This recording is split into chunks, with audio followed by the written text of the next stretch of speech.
Okay. Hi, everybody. This is Carmen Vega, and I'm coming to you with the third in my series of artist interviews. We're here today with an artist, Dan Cautrel. Uh, Mr. Cautrel, can you tell our students what is your ethnicity and how old were you when you realized that you were an artist? Okay. Well, it's nice to meet everyone, or knowing that you're out there is good enough. I'm Caucasian, Eastern European, with a little bit of Welsh, and nowadays everyone knows their ethnicity as through ancestry. Anyway, that's my background as far as that's concerned. And what was the other question? How old were you when you realized that you were an artist? Oh, When I was in high school, I had creative aspirations, but I didn't study any art. I was doing more graphic arts and drafting, architectural drafting and engineering drafting. So I was into drawing, but not much as far as creative arts. That was through high school. And then Did once your I high got out of, school have did your high school have a class that you were involved oh, in or yeah. they had art programming at my high school, but I never took any of the art classes. I was into So drafting. no, where did you do the graphic design and the architectural drafting? At Mayfair High School in Lakewood, California. And I think, I was always doing doodles and drawing small things just on my own. But when I finally, I got married, and my wife was someone who had a passion for her work. She's a teacher, as a matter of fact. Oh. And it was the first time I'd met someone who'd really had a passion for what she wanted to do, and she pursued it. And so that kind of inspired me. I said, well, what would I like to do as a profession? And so I kind of like trying to explore making art, start to take some class. I didn't take any art classes until I was in my first year of college, actually. Cerritos Community College, that was in Norwalk, California. Okay. And so that's when I started to pursue it, just to see if I could do it. Did you find any professors who encouraged you there, who mentored you? Oh, absolutely. At first I started with the basics, just like drawing class and painting classes. And one day the printmaking instructor came into my drawing class, and she was trying to drum up students for her next semester class. And I had never even heard of printmaking. But she had brought in with her, as part of her presentation, examples of students' work that was coming out of her classroom. And I was just blown away by the work that they were doing. Yeah. It was so out of my realm of doing like realistic drawing and painting and all of that. It was just so bold and colorful and meaningful. So I ended up taking her class the next semester, and I was a printmaker ever since that moment. Oh yeah. Oh yeah. Now, I remember your work on the pedestrian mall in downtown Riverside. Now we're talking way back when, so we're talking 94 was that. 94, around that time. And I'm going to describe it as best I can. There was a mural, and it was outside, but there was an overhang. And you took, I think it was balsa wood or different kinds of wood, and you stacked them, cut them, custom cut them out. And when I asked Ted Fisher what you used to make the colors, he said he thought it was shoe polish. But maybe you were using printmaker's ink or something. That's exactly what I was using. Can you describe for us what it was? But you're right. You're exactly right. Those were constructed. I call them wood cuttings, because I construct them with a piece of wood and glue, and then I kind of unified the surface with a coating of gesso, for instance. Oh yeah. And that created the relief. Mm-hmm. And the staining that I used printer's ink because I had so much of it as being a printmaker. I had a collection of inks.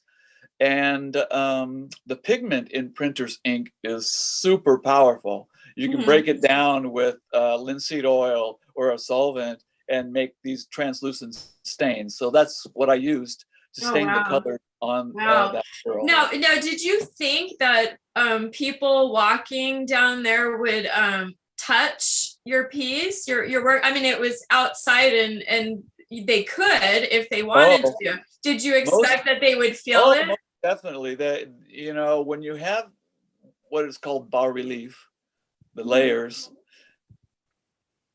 people are enticed to touch it. They want to feel the texture of it. Mhm. And I've noticed it. So it's my personal experience that people come up and instinctively they just touch the artwork. And that, you know, public art is public art, you know, owned by the public, so they can do pretty much whatever. Yeah, yeah. So I yeah, don't know if you remember, was that a part of the Arts and Minds program at that time? I don't Or recall. maybe the Riverside Arts Foundation or the It, California it Museum of was Photography. it was the Riverside Arts Foundation Yeah. that you know, paid a couple of us. I'm myself and then another artist, David Rosales. I remember David Rosales' Yeah, work. just Yeah. like his you know, a 10 by 20 foot mural, and then I did the 40 feet of the one side. But yeah, I believe it was the Arts Foundation that funded that project. Nice. I just remember just being enchanted with it. I had never seen anything quite like that before. And my manners told me not to touch it, but I couldn't help myself. And There you go. Exactly. it Right. was amazing. They I think David Rosales also had one of the murals up that when they were building construction, and I remember just painting the sign for the artists like Oh, you, and I was able to do a mural sign out there for what you were working on. I was impressed, oh man. so impressed. David Rosales at that time was working with a lot of color, um, sort of a magical realism style, and just, you know, Yeah. just chanting, you know. I'm wondering, what do you remember at that time, what other artists were you influenced by? Well, mostly printmakers, you know. Jose Posada was probably my first huge influence. He was a printmaker, did linoleum prints and woodblock prints. God, I'm trying to think off the Nice. top of my head. Uh, Keitha Kolwitz or Kathy Kolwitz. Oh They're yes, her also a print. etchings. They're just really emotional, political type of stuff that I Very, lean to in those times, as far as my print work is concerned. very. I Um, love Cautrel, oh, which there's a guy you down should probably Riverside, look right? at something she's done. Yeah, What's that? Oh yeah, you should you look should her. look at Oh man, something she's so done. Yeah. powerful. Yeah, and there's like Otto Dixer. There's a bunch of European printmakers, and again, I was attracted to linoleum woodblock because of the bold, striking, high contrast graphic aspect of the medium. And so Right. I And looked so at all these other artists, and when you were working in linoleum, that required you just to what, cut it with a blade, cut it with an X-Acto oh knife, yeah, and there's a carve tool it. called the gouge. As a matter of fact, Mm-hmm. here's a gouge right here. Mm-hmm. So Okay, so this is a yeah, I'm gouge. seeing it looks like a, Dig out. You basically gouge a line out, and then when you roll the surface of the ink, the lower area that you gouged doesn't receive the ink, so that becomes what the white portion of the design. oh, that's great. That's really great. And did you do that whole like hand pulled etching between blankets kind of printmaking where Yes, I have a um, press. you know, you wet the paper and you pull, and the handmade paper was put in there between blankets and then cranked through a big printing press. Yes. I'm gonna have to show some pictures to my students because they've probably never seen anything like that. But Oh yeah. it's a heck of a lot of fun to work with, isn't it? Um, Absolutely. You mentioned the press. It's such, well, it's the most important part because it, a lot of people will do a hand printing, for instance, especially with linoleum. You can do a hand print with linoleum. Yeah.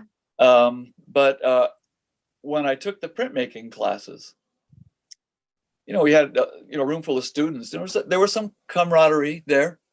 And then when someone is cutting their plate for like several weeks, I'm printing today, and everyone gathered around this press.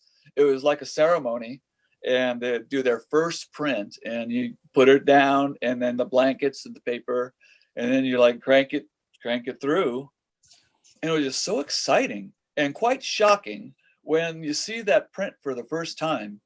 It's like peeled back from the plate and revealed, and I just love that part of the class itself. It was just a Oh fun yeah. thing.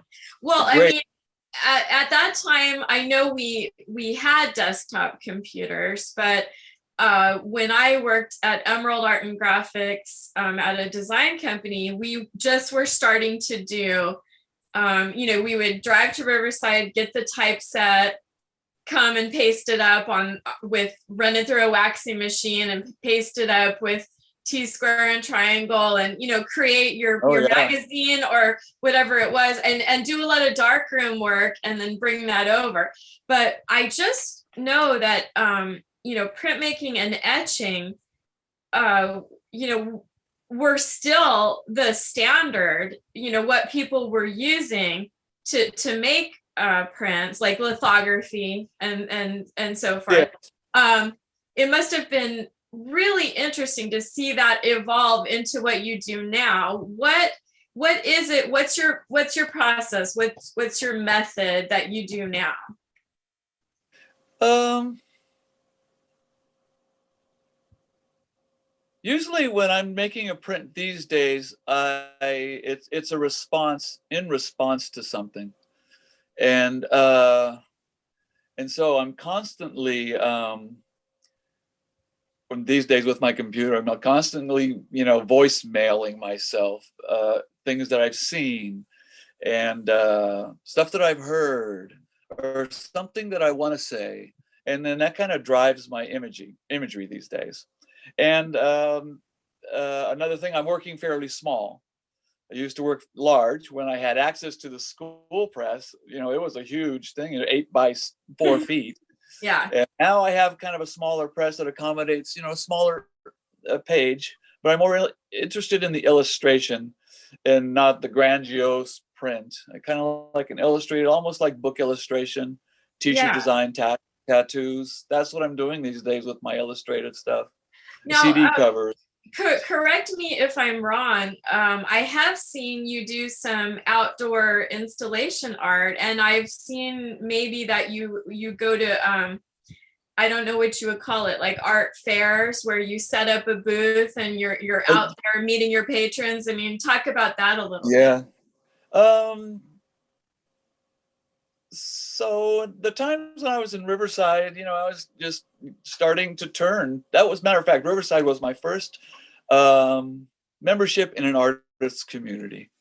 So there was a lot of local support there, and the opportunities would come up. So I did a lot of things in schools, and that's when I started to investigate doing outdoor arts festivals. I'd approached a couple galleries, and they just didn't seem interested. They didn't have a passion for my work, and it's just kind of discouraging. And so I decided that, well, maybe I'm going to just take my work out on my own, try to sell it to people face to face, let them know who I am. If they have a question about it, I'm the authority on this artwork. I'll tell you anything you want to know about. And Oh so, yeah. yeah, that's when I started that. And I really enjoyed the interaction with the public. It's just like being a public artist. You're out there and people are Yeah. walking by, checking out your stuff, asking you questions, interacting, supporting your work. And what I really like about doing the outdoor arts festivals is it's an opportunity to create a list of interested parties and a mailing list. And Yeah. so I would get people who are interested. They may not buy anything, but you get their name and send them a little card. Thank you for this and that. And sure enough, eventually that starts to pay off. and you develop a mailing list. And next thing my battery is going low. So let me just step away real quick and get my plug. Oh But yeah, anyway, I started no doing the worries. arts festivals, and I've been doing them ever since We'll then. we'll pause it here. I'll pause. All right, we're back with Dan Cautrel, and he was just about to tell us about the transition period between when he was working in Southern California to what he's doing now.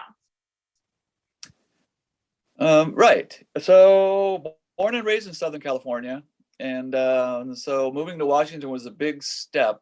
And as I mentioned before, I had become a pretty active member in the arts community in Riverside, and I really enjoyed that part of it. But we kind of wanted to get out of the area, to a better climate, greener for sure. But I was basically starting over again by doing that, and just kind of setting myself up, kind of establishing a base where I could work, and finding a small studio space, which I was able to do. And it got me to thinking, about artists who relocate like that. Where do you go from there? Where do you start? And so in my case, I moved to a small community at kind of a rural community at the base of the Cascades. So it's a small town in a river valley. So there's a river there. And it's kind of a suburb of Seattle. But so when I moved to this valley, the first thing I do is, who lives here? So I kind of look around, see what kind of people live here and what they're up to, what they're into. And then I look at the history of the area. Why is this town here? What's the history of the town? What's the history of the area before the town? And, being a river community and a river valley, there was a strong Native American history. So I looked into that and kind of absorbed some of that. Matter of fact, some of that imagery. I've always kind of liked Native imagery. It's kind of, it has I don't want to say simplicity about it, but I don't know, Like kind of an old austerity. Yeah. Yeah, and linoleum printing has kind of a rustic appeal. But anyway, so Oh I look yeah. at the history, I look at the people, I look at the environment. What's the weather like? What grows here? What kind of animals, live around that I'm going to be in contact with on a daily basis? And that's where I begin to develop imagery.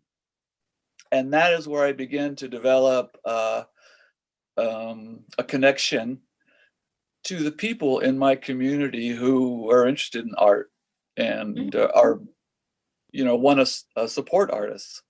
So was an easy way for me to start developing imagery, and so that's what I did. And sooner or later, there was a gallery in the small town, just this beautiful place. I approached them. They started to carry my work, and that's when I started to be adopted by this town. And so as the town grew, more opportunities for artists grew. There were a lot of musicians. There were already a lot of artists there. And so I became a part of a new arts community within that small town.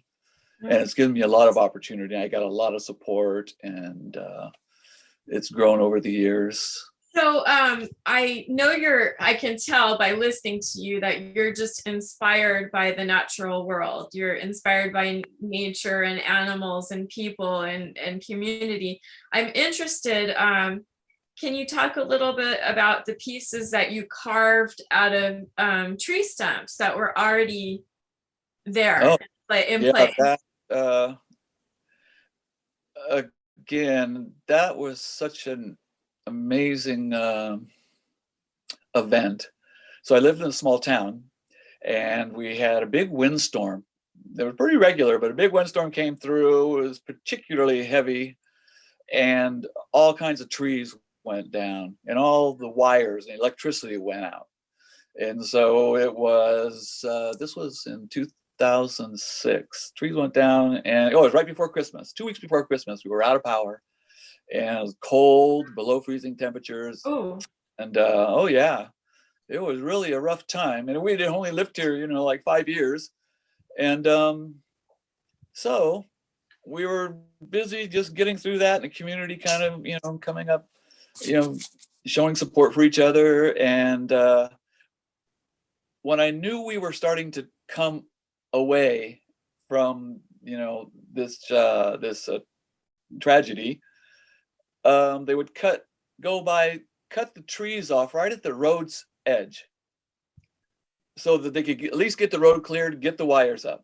And when I saw those cut edges, I decided, well, I'm going to just do, what else am I doing? I'm going to go do a little design and put them on the end of these cut logs.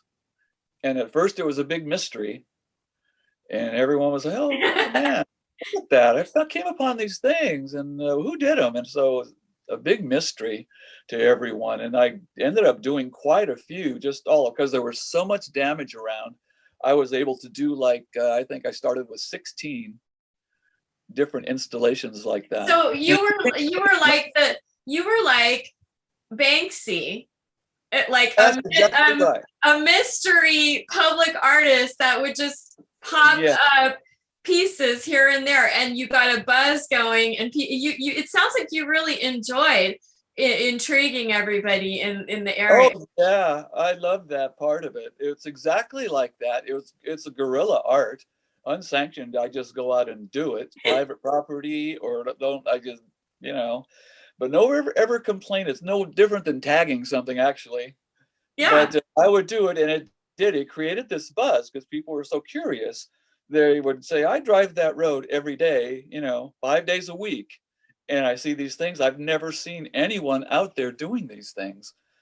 And so next thing you know, like there was an article in the paper, mystery artist, you know, does art on the side of the road.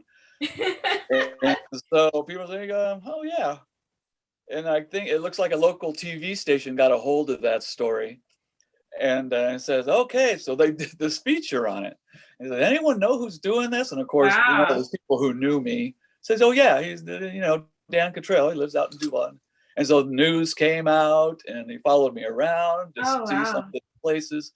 So, you know, I ended up, because it was such an important project for me at that time, as I became revealed, it got a lot of notice, and people would contact me, and with really emotional, heartfelt feelings about discovering this art, unexpected, and kind of a surprise and a shock. And so they would send me messages, really heartfelt stuff, and I ended up taking those messages and applying them to a grant that there was a couple local art organizations in Seattle that will give you grant money to pursue public art.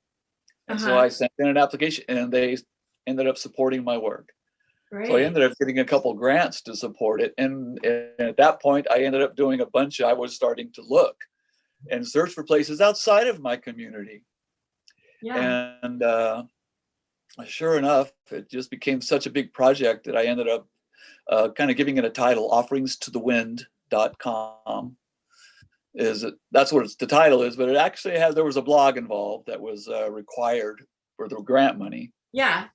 Ended up doing this, the blog, and I still do one here when the opportunity arises.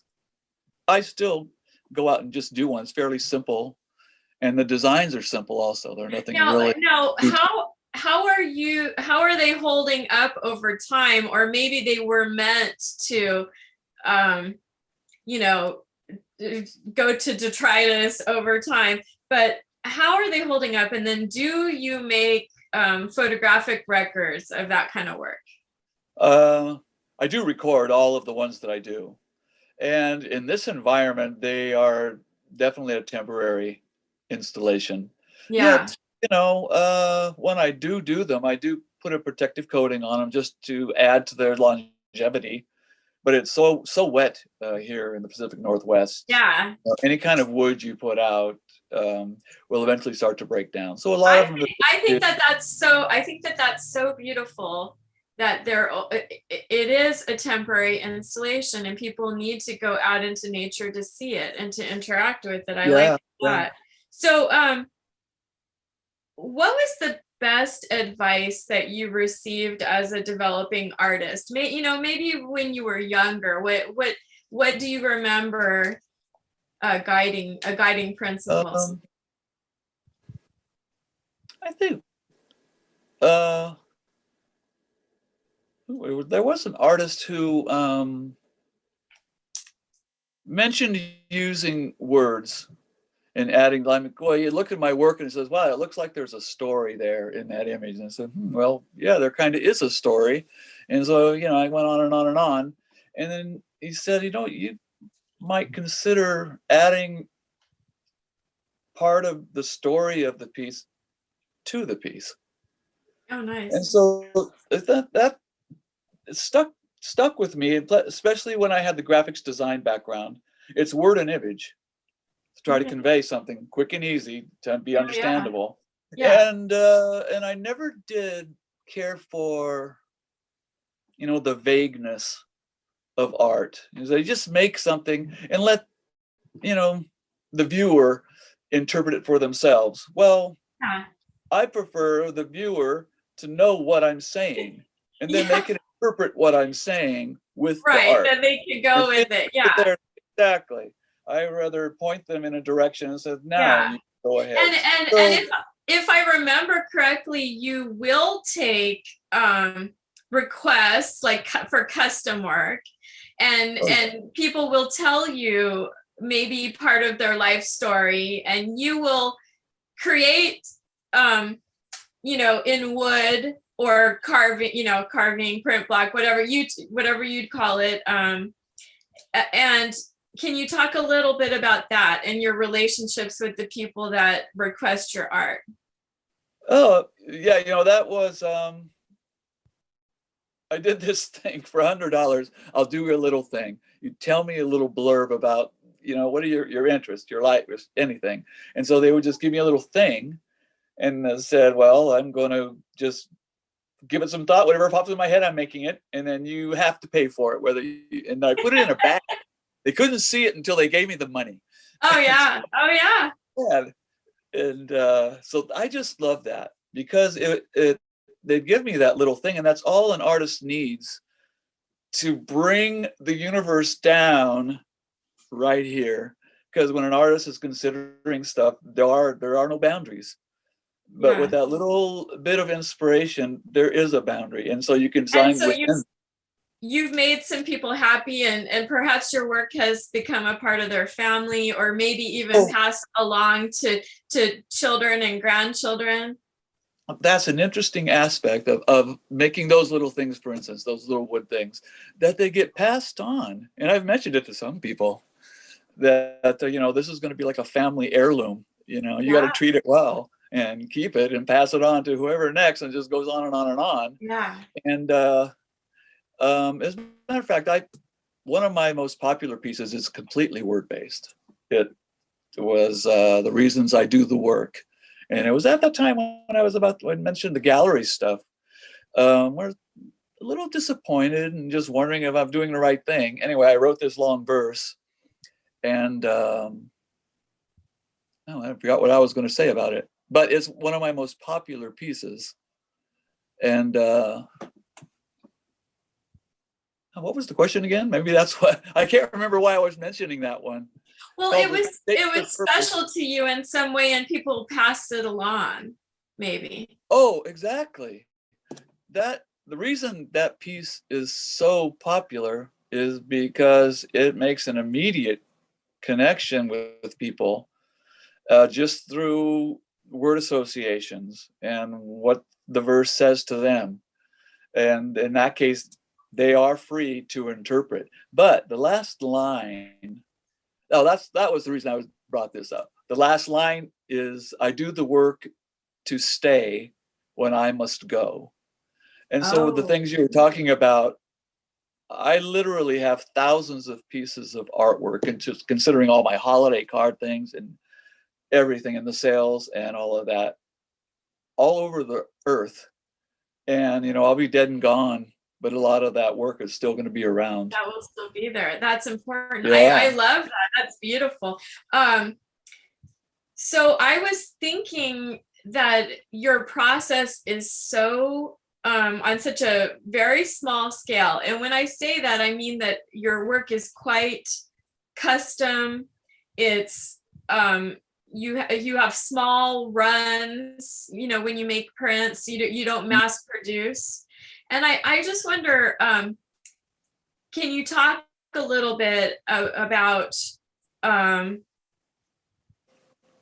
being a modernist in the sense that you probably sign your work and you have a limited edition of them, and they aren't just made into posters and manufactured into wall plaques that everybody has in their house. I mean, you buy it at the convenience store. Like, can you talk about why your work is not like, say, in Walmart or Target? Yeah. I'm not sure about that. I think because I am one that interacts with the public on my own as an artist, and I very rarely give my work up to be mass produced. Not that anyone asks, but I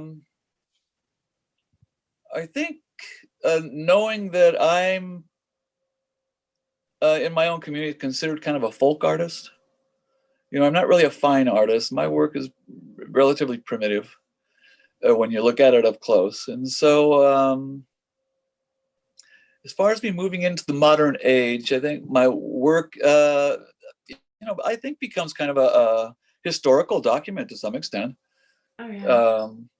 I developed a name for myself, at least within my own area. And there are some sites that have, well, and I hate to say it, there was the mask hysteria, at the onset of the pandemic, and there are a couple, I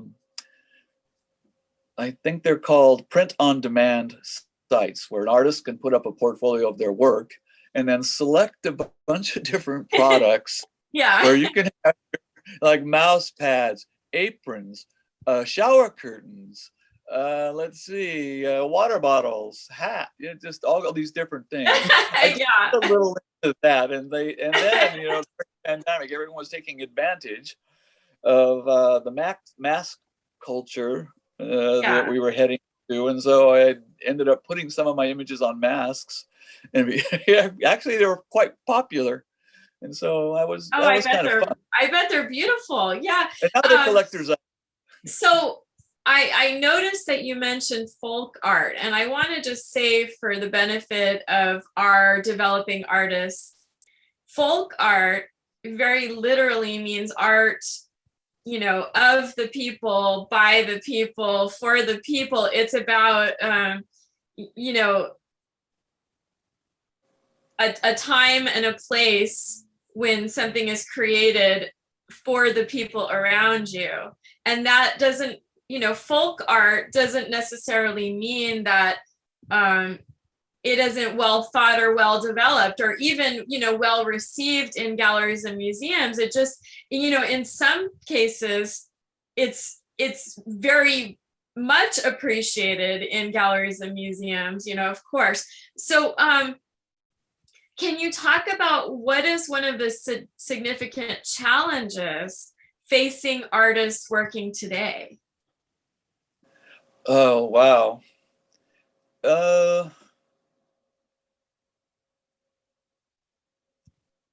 biggest challenge is always trying to remain relevant. Try to do new work that references what you've done in the past, but maybe shows a little bit of advancement as far as your ideas, as far as your thinking. And I am what I would consider a vocational artist, on top of being a folk artist. I try to make money with my work. Mm-hmm. And so I think that's the biggest issue these days is trying to make sure that your art is relevant and pertinent to the time, but that also is helping you support, you know, your lifestyle, you know, Yeah. existing in the And world. artists find meaning and make meaning for other people. Artists are the leaders who will guide us out of our, confusion, because we can make sense visually of images and words. And I'm just interested in, um I mean, we know that not everyone has the expendable income today in order to fund or be the patron of a custom work of art. But at the same time, anyone could afford maybe to buy some, greeting cards or a print or a mask. So is that part of it too, is making sure that your work is accessible to people? Wow, you are so right on. I have like the original prints, which is that's a certain market, but then I also have the greeting cards. That expands my market. I do a custom piece for 10 grand. Is just making artwork available. As a matter of fact, that's one of the foundations of printmaking. The artists could reproduce their work to a certain extent, still keeping their hand in the process, but Yeah. still repeating your work. So if I have a series of prints, I say 10% of that edition, I'm going to donate to Yeah. any kind of fundraising thing you got going in Oh town. yeah. I'll do a fundraiser, no problem. I have Yeah. another one ready to go, you know, that I can sell. I have another one I can give as a gift. That was one of the major aspects of printmaking. I was able to reproduce my work. Oh, But that's now nice. again, you're right. I can do, and there's levels of printmaking as well. I do like serious images that I print. Those are limited edition prints. But then I also have these smaller, more decorative open edition prints that I sell fairly inexpensively for people who could just want a piece of work. I still try to make them meaningful Oh yeah. and appropriate and make a connection with the people that I live around, but they can afford it. And Yeah. so, yeah, that is a big aspect of my work Oh is yeah. expanding the market, and some people can afford a mural. Some people can afford a custom wood carving. Yeah. Some And people can. are you working with found materials? Like, are you, I mean, now it seems really overly fashionable to be, using reclaimed wood and things like that. But I mean, do you go out like on a little nature walk and do you pick up something, or do you cut your own wood, or do you purchase it from a hardware store? How does that work? Um, so I have a couple wood suppliers, and they can offer me different types of pieces of wood. Sometimes matter of fact, I'm working on some planks, 18-inch wide cedar planks that are going to be 18 feet long. Oh And so wow. those have all been milled. But I really love the shape of, like, for instance, the cut off logs. I have some pieces of cut off where, because like I like the shape of it, and it can really inspire a design in itself just by virtue of the way it's shaped. Oh yeah. And so I do use, and sometimes I do find some wood, especially if I go beachcombing and I run across a piece of driftwood. It's all so beautifully shaped by the sea, organic with some linear aspects. And sometimes they'll have some kind of bracket, rusted bracket attached to it, which kind of inspires the whole piece. And so I am a little bit into, if the opportunity arises, if I happen upon something that's like a found object, I'll definitely try to Yeah. work I, something I into it. like I like the way you are inspired by that. I wonder what the cedar smell inspires when you're working with cedar. I love Oh, the smell of oh that. yeah, yeah. I've just developed a taste for the scent, but I have to be careful because cedar is toxic. Oh, is it? Yeah, cedar dust. And Oh, so, and because I use power tools to do oh, my carvings, I have a lot of cedar dust. So I have to have a dust uh, vacuum kind of to keep the dust away from breathing. I have to wear wow. a mask while I'm carving it. And so, like right now, I have the cedar panels in. This is my print studio where I'm at. Okay. And at the moment, I have my one set of the panels. I'm doing like 8 different sets, but I have another set where I can do my drawing here in this studio because it's just nice, clean, um, kind of Zen drawing. But then I have another place because of the mess of carving and the dust aspect. I do my carving at a home studio. Right. So you draw and then you move to the place where Exactly. you do the wood. So what will those long panels be? Will they have text? And I mean, is it an animal piece or what are you doing? Well, it's a public arts project actually for the town of Duval. And the panels themselves are going to hang kind of like banners from the light posts Oh, right down Main Street. And so it's myself, and there's a couple other artists who are doing the same thing. And so that's what they're going to be hanging downtown. And and they do have text because with them I'm trying to tell a story and let people know what I'm trying to say with the images. And all of the pieces are directly related to my experiences, literally within the town where they're being placed. I live in the area. So, one is like a cherry blossom tornado because I've stood on the street in, downtown where the wind came up, cherry blossoms flying down the street 100 miles an hour and just oh wow. in a ramble. And then another one is, and again, I've seen this, it's bluebirds in an orange tree. And so it was in the fall, and the stellar jays that are just this beautiful bluer than blue. So I've seen that, and I'm doing an artwork related specifically to that. That's great. And so it's about your environment. It's about the people where you It's live. directly related to my environment and the things that I'm illustrating. The people that live in my area, I know for a fact that they've seen the exact same image that Oh I'm yeah. illustrating. There's a Oh yeah. waterfall north of town. Everyone knows it. No one knows anything about it, but they see it all the time. I investigated and found out a little bit about the history of the waterfall and who lived there, and it has a name and all that. And so I wrote a little verse kind of explaining so people know, this is a certain waterfall north of town, and they'll Oh wow. immediately know what I'm doing.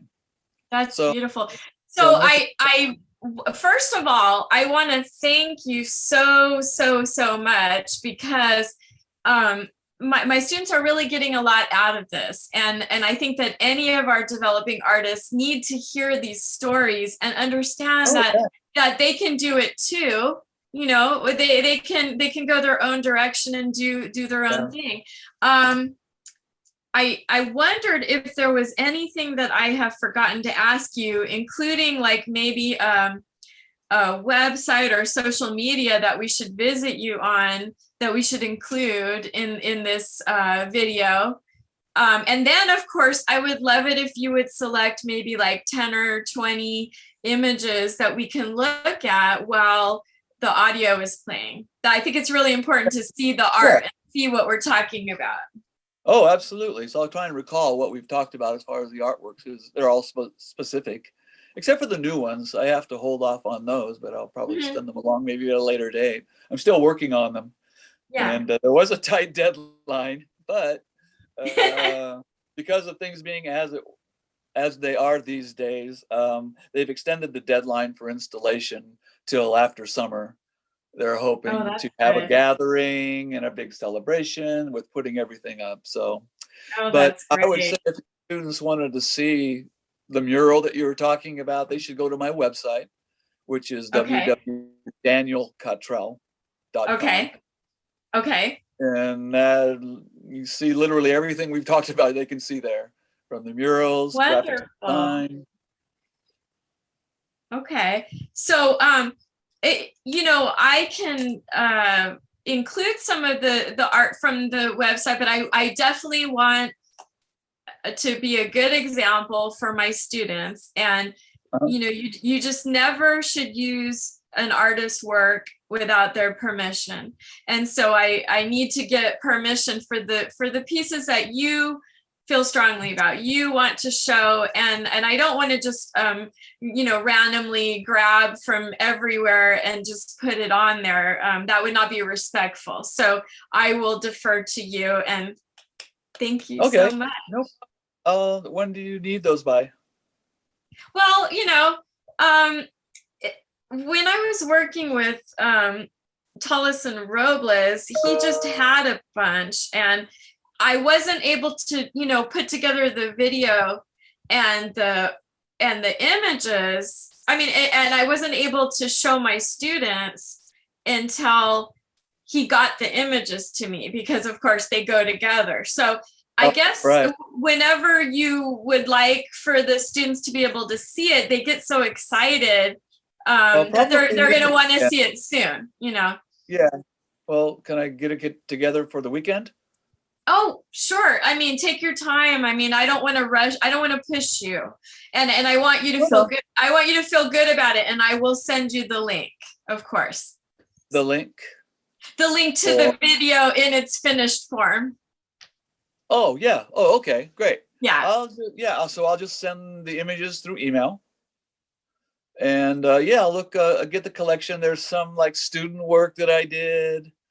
I'll put that out there, just give you a little idea what they are that I'm sending to you, and then up into my most recent stuff, I guess. Great. Well, we are so pleased that you shared your time with us, and we are very grateful that we got to talk to you about your work. Bye.